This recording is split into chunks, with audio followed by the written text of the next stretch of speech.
topic is management of epilepsy in adolescent girls. Dr. Maimoona Siddiqui. Assalamu alaikum everyone. Bismillahirrahmanirrahim.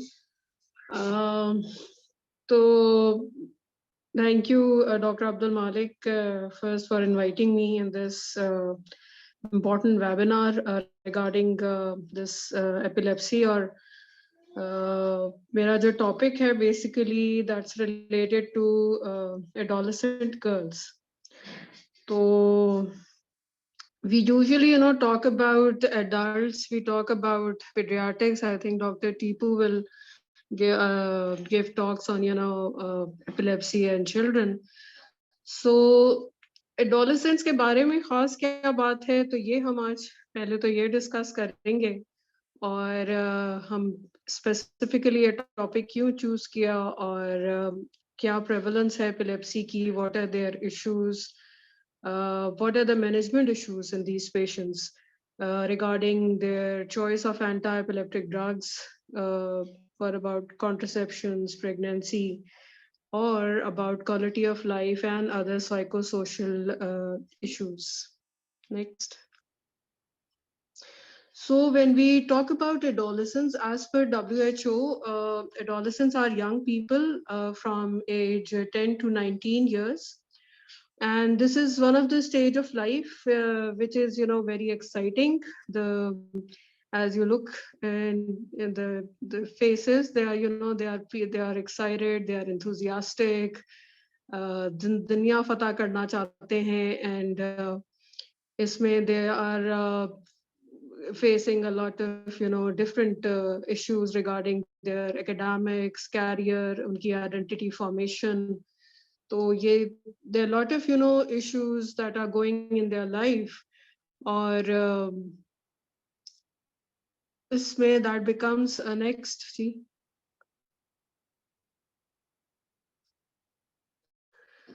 and then it's become more challenging once this is superimposed by a chronic illness like epilepsy. Like आप imagine करें कि ये young बच्चे हैं जो पढ़ रहे हैं, जो दुनिया में कुछ ना कुछ करना चाहते हैं, they have high ambitions, and then they are also self discovering themselves. There are a lot of hormonal issues that are going on. वो अपनी identity identify कर रहे होते हैं, और फिर on the backdrop of that shop करके एक diagnosis आता है कि जी ये आपको तो epilepsy है या मिर्गी है. तो जो stigmas हम बात कर रहे थे, तो वो इस स्टेज पे और भी बहुत ज्यादा बढ़ जाते हैं. तो एपिलेप्सी जब हम टीनेजर्स की बात करते हैं, तो it's not just an illness, a disease, जो कि सिर्फ एक ये बीमारी है कि जिसको कि बस आपने दवाइयां देनी है. It affects their whole life. There affects their peer interactions, their education. क्या पढ़ें क्या ना पढ़ें, बच्चों को लोग स्कूल से हटा देते हैं. कुछ करना चाहते हैं कि जो पढ़ना चाहते हैं उसमें प्रॉब्लम्स होने लगती हैं. Their social life is affected. Career decisions change हो जाते हैं, and सबसे important एक और चीज के driving ability, that's affected also. So each and every aspect of their life is affected by this one diagnosis, that is epilepsy. Next. So हमारा role जो है as a medical provider is not just to give them कि ये test करा लें और दवाइयां दे दी, but we have to live with them, and we have to give them a perspective about their illness. We have to help them ताकि और guide करें ताकि वो अपनी ये जो बीमारी है उसके साथ उसको that not become an stigma, जो डॉक्टर अब्दुल मालिक बात कर रहे थे, और they accept it and live as normal life as possible. Next.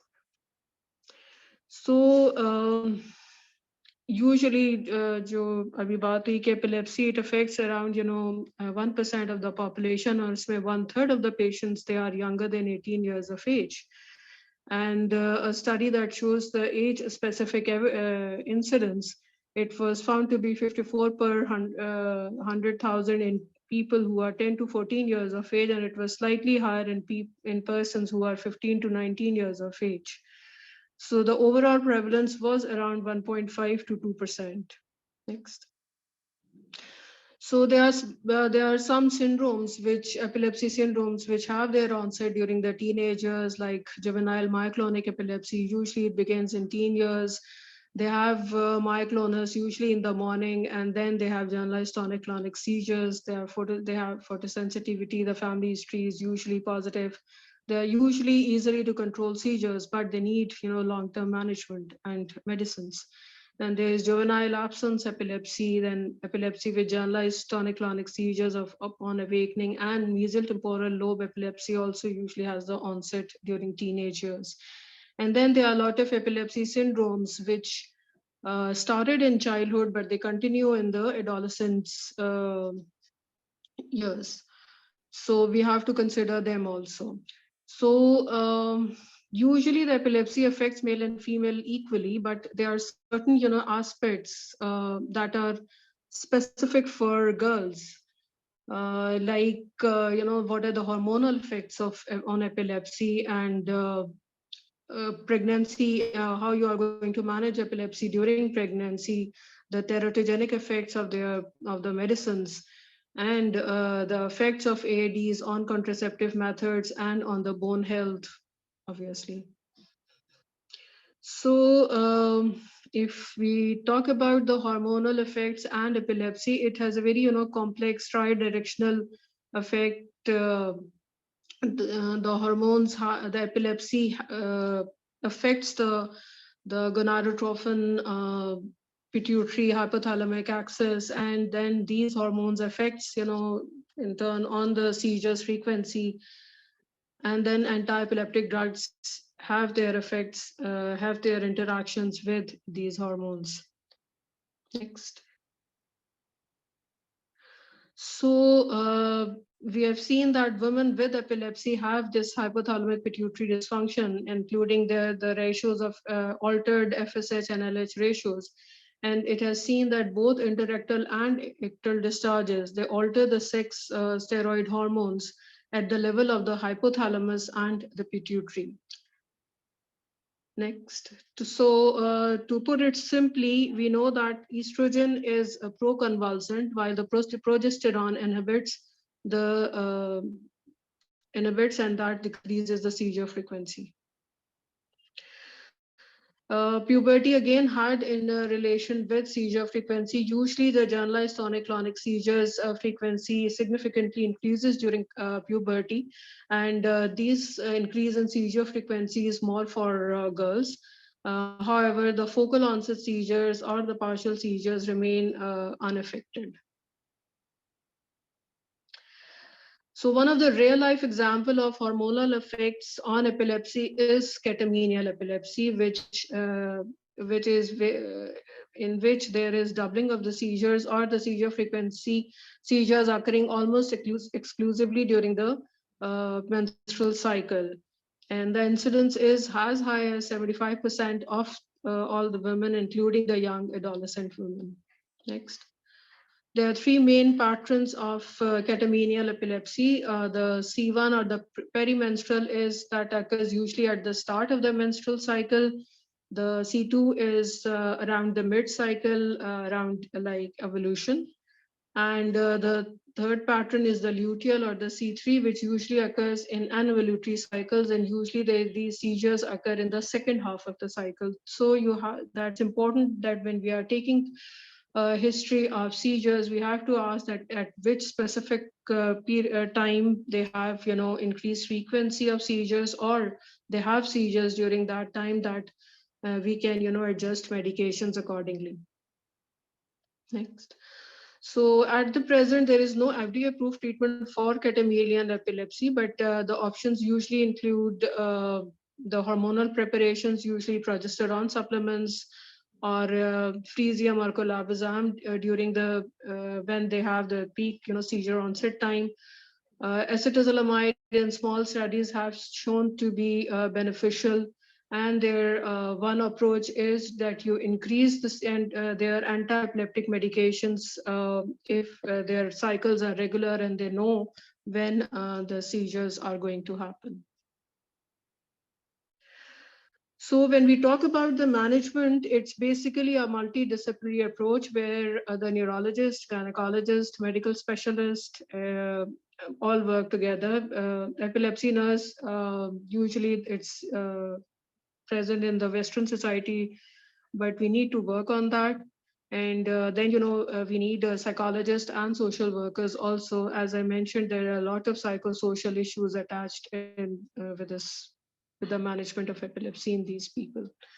So the main goals are, the one thing that's most important is that you have to listen to them. You have to talk to them honestly and compassionately. जो सबसे मैं अमूमन अपने students को भी और सबको ये कहती हूँ कि एपिलेप्सी की मैनेजमेंट में जो सबसे आसान काम है वो मेडिसिन लिख के देना है, लेकिन जो सबसे मुश्किल है वो ये कि आप उनकी प्रॉब्लम्स को सुने, you listen to them, you talk to them, you discuss all the aspects, ताकि दे फॉलो कर सकें वो आपकी इंस्ट्रक्शंस को. और इन ये और ज़्यादा इम्पोर्टेंट है when you are treating, you are managing patients who are in their teenage. उनको दवाइयाँ खिलाना और उनको कहना कि अब आपको बहुत लंबा कुछ अरसा तो लेनी ही पड़ेंगी, that's very important. And the knowing specifically what type of epilepsy syndrome they have, it's the most important step in choosing their appropriate medications and telling them the prognosis. Next. So the choice of medications depends on the epilepsy syndrome. किस तरह की seizure types हैं, generalized seizures हैं, focal हैं, कौन से epilepsy syndromes हैं, and then you choose especially it's important that you give them monotherapy in the minimal possible effective dose. The one important, take-home message is please don't give valproate in the women of reproductive age because it's associated with major congenital malformations. So now we have a lot of other choices available. So valproate is a very good drug for for epilepsy, but it has certain side effects which are not very good for younger girls. Similarly, carbamazepine and valproate have shown to increase the risk of fetal neural tube defects.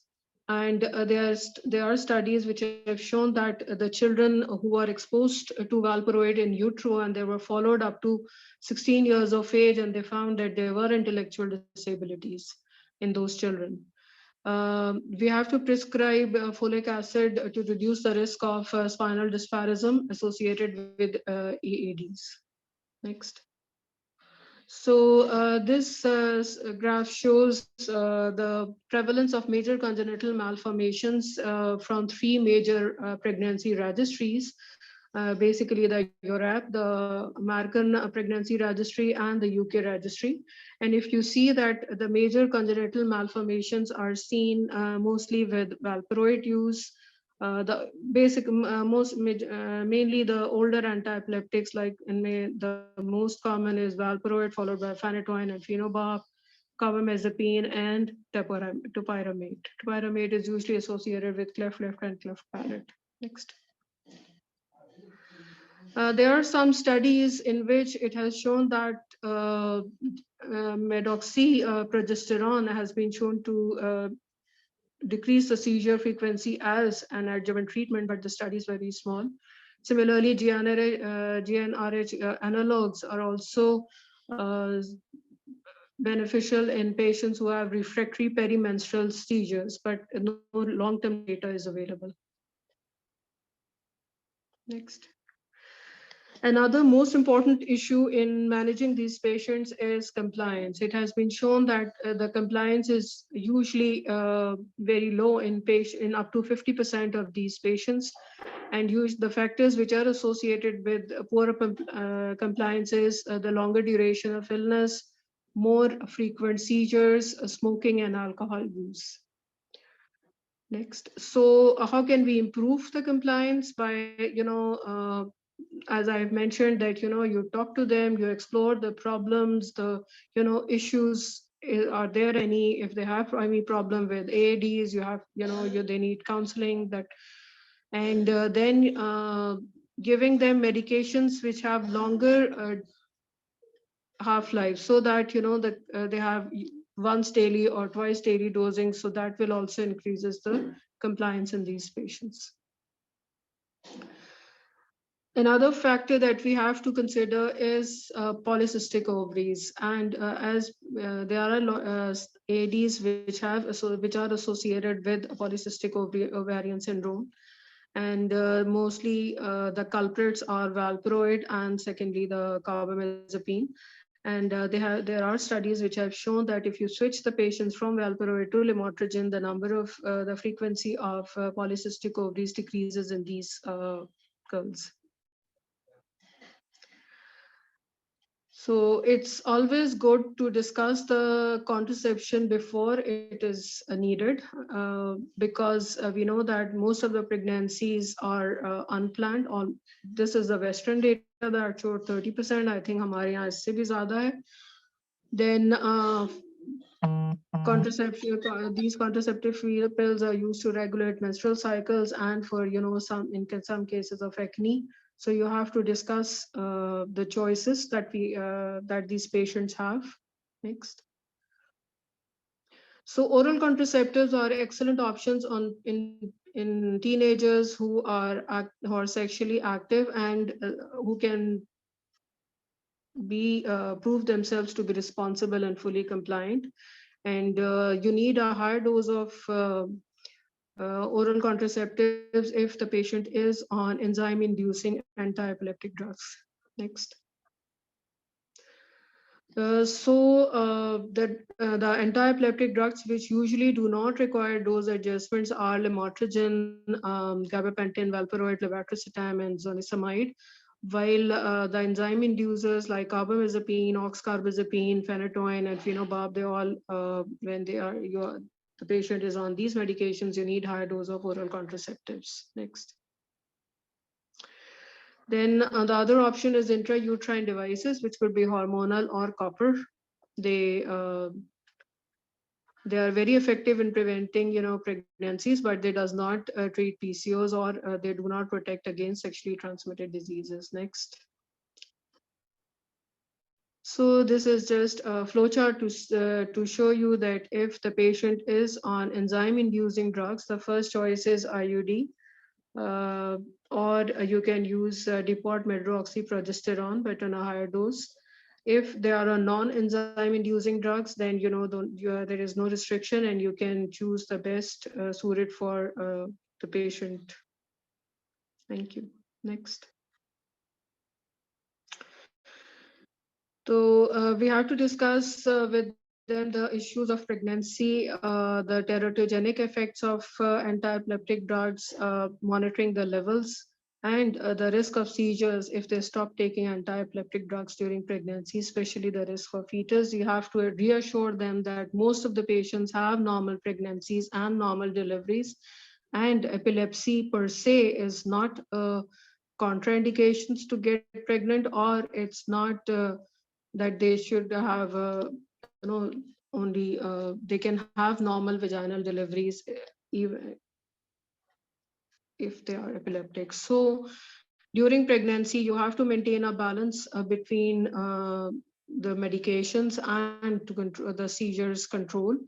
And usually it is recommended that the monotherapy is preferred, and the medicine should be given in the minimum effective dose. Avoid polytherapy during pregnancy. So this chart shows you the risk of major congenital malformations with most of the anti-epileptic drugs. The most culprits are valproate, topiramate, and phenobarb and phenytoin, while lamotrigine and levetiracetam are considered to be relatively safe. Next. Another issue that we have to consider while managing these patients is the bone health. Because most of these anti-epileptic medications, especially the older ones, they cause osteomalacia and they increases the risk of osteoporosis. So and then cigarette smoking, physical handicaps, and poor calcium intake all influence the bone mineral density. So you have to counsel them to have adequate calcium intake and vitamin D intake, and they should exercise regularly. Next. Weight, we are all conscious about weight, and we know that patients who are on antiepileptics, there is most of the antiepileptic drugs can cause weight gain, and usually it's the weight gain which is usually associated with antiepileptic drugs is in the first 3 to 6 months and usually resistant to dietary interventions. Next. So valproate, oxcarbazepine, and carbapenem causes weight gain, while topiramate is associated with weight loss, while lamotrigine and levetiracetam are weight neutral. Next.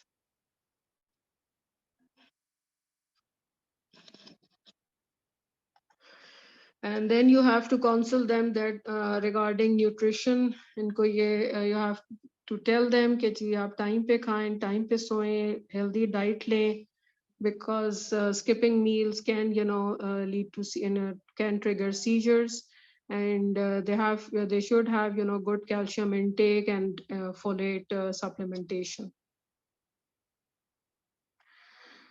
So abhi tak we've talked about medical issues. Now depression is one of the most common psychiatric comorbidity in patients, in epileptic patients, especially in adolescents, and the prevalence is reported to be around 23 to 36%. And the single most prominent seizure related risk factor for suicide is epilepsy onset during adolescence. So we have to be really careful, and we have to ask and have to screen them if for any depressive signs and symptoms. Next. So the risk factors is if they have long duration of epilepsy, they have more frequent seizures. If there is a family history, then they are more at risk. And then some anti-epileptic drugs are also associated with depression. So the epileptic patients, especially these teenagers, they have poor quality of life, especially females. And they have more worsened scores, especially in self-anxiety, poor self-image, and higher epilepsy intake as compared to their male counterparts. So the predictors of poor quality intake is poor quality of life is older age, like 14 to 17 years. If they have refractory epilepsy, they belong to a lower socioeconomic status, and then of course medications. The school performance, especially in teenagers, that is also affected by the seizures, and usually symptomatic epilepsy or has a more bad impact on their school performance if they are on polypharmacy, if they have frequent seizures, and then again psychosocial factors that all have detrimental effect on their school performance. Next. Especially except for swimming restrictions, usually we encourage that they should participate in sports and physical activity, and there's no evidence that athletic competitions increases the risk for breakthrough seizures. Next. So one of the most important aspect of is driving. So usually driving, they are not allowed to drive, and they are only allowed to drive if they are seizure free and they are compliant with their anti-epileptic drugs. But despite these restrictions, there are a lot of studies that have shown that almost 1/3 of the patients with refractory epilepsy continue to drive. And then the female number of female patients are usually they are less who obtained a driver license as compared to their male counterparts based on their seizure freedom. Next. So this is what we need now, the adolescents clinic. Like, just like we have pediatric clinics here in Pakistan, these adolescent clinics usually they are present in the Western world, but I think we should now, introduce these in our hospitals also and in clinics also, because this is the place where, you addresses the issues that are specific to the teenagers, and that will help in the safe transition from the pediatric to the adult service. And with in these clinics, the focus is will be on the teenage patients, so that will help and improve their compliance and their quality of life. Next. So while managing patients with epilepsy, you have to, balance between their independence and the safety, which is at times difficult. But I think if we have a good a good relationship with our patients, then we can, maintain that, achieve that balance. Next. So while we are managing patients with epilepsy, especially the teenagers, we need to know what are their seizure types, the seizure syndrome specifically. We need to address any comorbid conditions, their psychosocial issues. While prescribing medications, we need to know their effects, their side effects, their interactions. Hormonal issues are very important if when managing teenage girls. And overall, we have to give them a good quality of life. Thank you.